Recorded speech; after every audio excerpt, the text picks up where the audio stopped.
Google ম্যাপের নির্দেশনা অনুসরণ করতে গিয়ে সরাসরি খালে পড়েছেন এক তরুণী।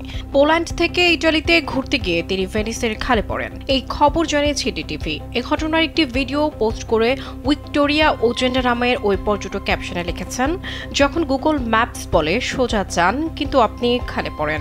ভাইরাল হওয়া সেই ভিডিওতে দেখা যায় তরুণী মোবাইল ফোন দেখতে দেখতে ভেনিসের একটি সিঁড়ি দিয়ে হাঁটছেন এবং হঠাৎ করে পা পিছলে পানিতে পড়ে যান। পরে ভিডিওর অন্য অংশে দেখা যায় খালে পড়ে যাওয়ার কারণে তার পায়ে বেশ কিছু আঘাত ও স্ক্র্যাচ লেগেছে।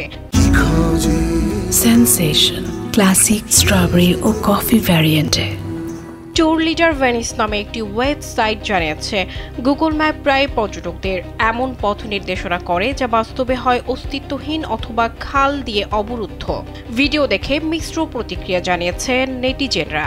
একজন ইন্টারনেট ব্যবহারকারী লিখেছেন, তরুণীর অন্ধভাবে জিপিএস অনুসরণ করা বন্ধ করে চারপাশে তাকানো উচিত ছিল। অন্য আরেকজন লিখেছেন, সম্ভবত তরুণী পাথরের সিঁড়ি বেয়ে শেষ ধাপে নামতে চেয়েছিলেন, তবে শেষ পর্যন্ত পড়ে গেছেন। তিনি একটি সুন্দর ভিডিও চেয়েছিলেন কিন্তু অপ্রত্যাশিতভাবে ধারালো শেল ফিশের ওপর পড়ে আহত হয়েছেন।